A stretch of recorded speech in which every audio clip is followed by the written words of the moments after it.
بسم الله الرحمن الرحيم. السلام عليكم ورحمة الله وبركاته. يا شباب، في إحدى شقق الإيجار في الرياض. طبعا سكننا في الشقة هذه، ولقينا ما شاء الله تبارك الله السجادة هذه للصلاة في واحدة من الشقق. المفاجأة الكبرى كانت في التالي: هدية المجمع العالمي لأهل البيت عليهم السلام.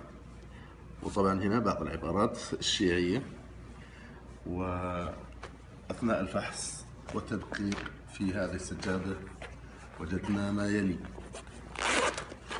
ويا غافلين لكم الله. تربة حسينية يا شباب في الرياض، تربة حسينية يا حلاوة. هذه طبعا تم توزيعها عن طريق بعض الشيعة في بعض الشقق المفروشة في الرياض. من دون داعي لذكر اسم الشقة، هذه كانت مفاجأة صراحة للجميع، تفاجأنا فيها. وأتمنى أن المسؤولين في الدولة يهتمون لمثل الحملات التبشيرية للتشيع. أنا أشوف هذه إحدى وسائل تبشير لمذهب الشيعة، فيا أما نتصدى لمثل هالأمور أو أننا نقول على الدنيا السلام.